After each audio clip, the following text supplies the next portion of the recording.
warahmatullahi wabarakatuh, anak-anak yang Bu Guru sayangi. Selamat datang kembali di pembelajaran IPS, yaitu tentang interaksi sosial. Nah, di kesempatan kali ini Bu Guru tuliskan hubungan sosial ya. Kenapa Bu Guru menuliskan hubungan sosial? Karena hubungan sosial itu sama artinya dengan interaksi sosial. Nah, di depan slide ini ada gambar ya. Ada seorang ayah yang keriting dan ibu dan satu anak laki-laki juga satu anak perempuan yang digandeng. Kira-kira apa ya artinya interaksi itu? Yuk kita pelajari. Interaksi disebut juga dengan hubungan ya, diingat-ingat. Interaksi itu artinya hubungan. Nah, coba kalian perhatikan gambarnya ya. Itu ada gambar orang sedang memegang laptop, sepertinya itu sedang bekerja ya. Orang itu bisa berhubungan melalui atau secara langsung dengan bertatap muka, atau bisa juga dengan gadget, baik itu handphone ataupun dengan laptop yang tersambung dengan internet. Ingat-ingat ya tadi bahwa interaksi itu disebut juga dengan hubungan atau komunikasi. Nah, diingat-ingat ya, interaksi sama saja dengan apa tadi? Betul sekali, hubungan. Nah, hubungan itu ada dua jenis ya. Ada hubungan yang sifatnya menguntungkan dan ada hubungan atau interaksi sosial yang sifatnya itu merugikan. Coba ya kita cari tahu seperti apa contoh interaksi sosial yang menguntungkan dan tidak menguntungkan. Interaksi sosial yang menguntungkan yaitu segala kegiatan yang membuat lingkungan menjadi bersih atau membuat orang lain senang dan atau juga tidak membuat hewan-hewan dan lingkungan itu mati atau punah. Jadi yang baik-baik itu menguntungkan ya. Sedangkan interaksi sosial yang merugikan yaitu kegiatan yang membuat lingkungan menjadi rusak atau kotor, membuat orang lain marah atau dirugikan atau kecewa, dan bisa membuat hewan mati atau punah atau tersiksa ya. Nah, interaksi ini tidak hanya dilakukan dengan orang ya, tapi bisa dengan lingkungan. Coba kita perhatikan lebih lanjut ya. Interaksi bisa terjadi dengan sesama manusia. Manusia dengan lingkungan alam, dan bisa juga dengan manusia juga hewan. Guru ulangi ya, interaksi bisa terjadi dengan sesama manusia, terus yang kedua manusia dan lingkungan alam, yang ketiga manusia dan hewan. Nah, contoh interaksi yang terjadi antara manusia dan hewan itu terlihat pada gambar ya. Terlihat gambar, di dalam gambar itu ada pemandangan sawah yang sedang dibajak. Dibajak oleh siapa? Oleh 2 ekor sapi. Siapa yang mengatur 2 ekor sapi itu? Yaitu Pak Tani. Pak Tani itu adalah manusia, sedangkan kedua kerbau atau sapi itu adalah hewan. Jadi, Bapak Tani itu berhubungan dengan hewan, makanya disebut interaksi manusia dan hewan. Apakah kalian paham sampai di sini? Interaksi yang kedua yaitu bisa terjadi sesama manusia. Nah, pada gambar di atas ada 3 orang anak, 2 orang anak perempuan dan 1 anak laki-laki. Mereka sedang saling berkomunikasi loh, saling ngobrol dan saling terjadi hubungan atau interaksi. Nah, mereka sama-sama manusia kan, jadi interaksi mereka disebut juga dengan interaksi sesama manusia atau hubungan sesama manusia atau manusia dengan manusia. Interaksi yang selanjutnya yaitu interaksi antara manusia dan lingkungan alam. Di dalam gambar terdapat Bapak dan Ibu Tani. Bapak dan Ibu petani sedang apa ya? Memanen padi atau menanam padi? Iya, betul sekali. Menanam padi di sawah ya. Jadi itu petani-petani itu sedang berhubungan dengan siapa? Dengan lingkungan alam, yaitu berhubungan dengan padi, berhubungan dengan sawah, tangannya menginjak lumpur, itu namanya berhubungan dengan lingkungan. Ya, sudah jelas ya? Kita lanjut yaitu sekarang dengan 3 jenis interaksi manusia dengan manusia ya. Jadi kita bahas lebih lanjut bahwa tadi interaksi manusia dengan manusia itu ada 3 jenis ya. Yang pertama, interaksi individu dengan individu. Nah, di gambarnya ya. Interaksi individu dengan individu. Bu Guru, apa sih individu itu? Individu itu berasal dari kata individu atau tidak dapat dibagi-bagi. Artinya, satu orang utuh dan orang itu tidak bisa dibagi-bagi. Kalau satu orang dibagi-bagi itu namanya orangnya sudah mati atau mutilasi ya. Tapi ini orangnya utuh, satu orang itu namanya individu ya. Jadi kalau individu itu satu orang ya. Hubungan individu dengan individu itu artinya hubungan satu orang dengan satu orang yang lain. Nah, contohnya itu ya, bersalaman, mengobrol, dan berbincang-bincang ya. Salaman itu kita lakukan dengan kalau masih kecil kita bisa bersalaman dengan siapa saja, tetapi kalau kita sudah akhir balik, kita sudah dewasa, kita tidak sebagai orang muslim, bagi yang muslim, kita tidak boleh menjabat tangan orang yang bukan muhrim atau bukan mahram kita ya. Selanjutnya ada interaksi kelompok dengan kelompok. Nah, di gambar tersebut ya ada 3 orang anak berbaju oranye dan ada 2 anak lagi berbaju ungu dan hijau. Itu bisa diibaratkan dengan baju yang oranye itu kelompok 1 dan baju yang ungu dan hijau adalah kelompok 2. Mereka sedang berbicara atau sedang berhubungan atau sedang berinteraksi, yaitu kelompok dengan kelompok. Selanjutnya, jenis interaksi manusia dengan manusia lainnya. Yang ketiga yaitu interaksi individu dengan kelompok. Nah, coba kalian tadi sudah tahu kan pengertian individu itu apa? Individu itu adalah tadi, guru sudah jelaskan adalah satu orang yang utuh yang tidak dapat dibagi-bagi lagi. Berarti kalau dilihat gambar tersebut, yang menjadi individu itu siapa? Iya, betul. Bu Guru ya.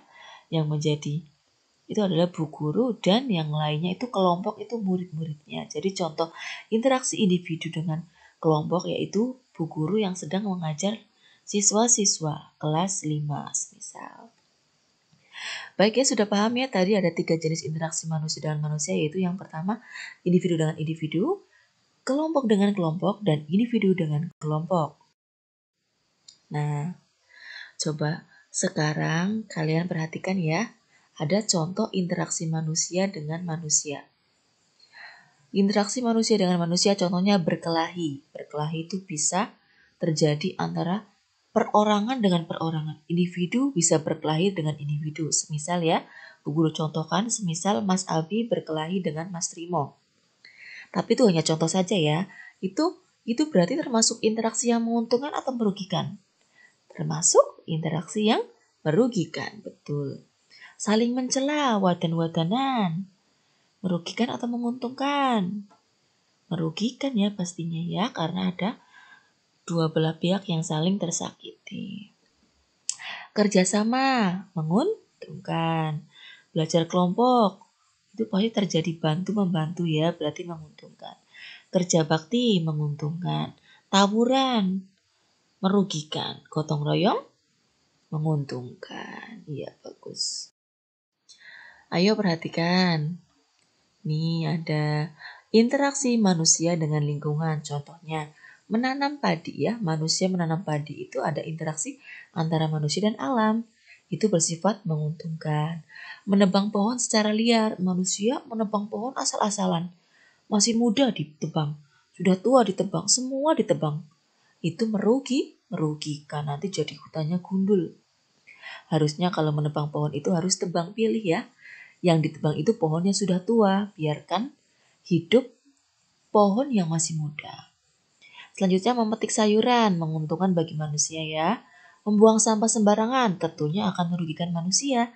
Nanti kalau musim hujan datang karena sungainya menjadi dangkal karena penuh sampah, bisa terjadi banjir.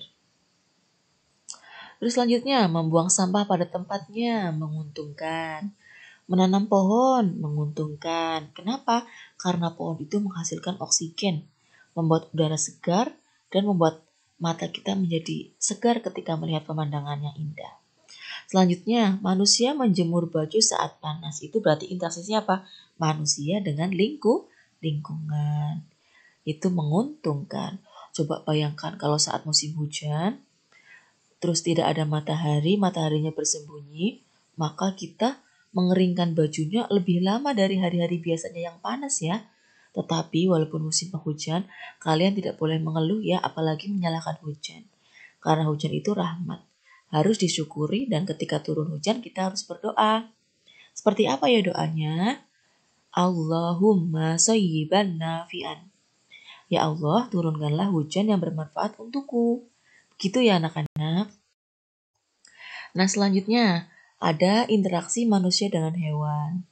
Kalian tentu ya di rumah punya hewan piaraan, walaupun itu hanya ayam, atau mungkin di rumah kalian ada semut yang ikut tinggal dengan kalian. Nah, interaksi manusia dengan hewan itu contohnya memberi makan sapi atau memberikan makan ayam. Itu menguntungkan ya, karena sapinya bisa diambil dagingnya besok kalau dijual, bisa dijadikan uang. Terus yang kedua, hama menghabiskan padi Pak Tani.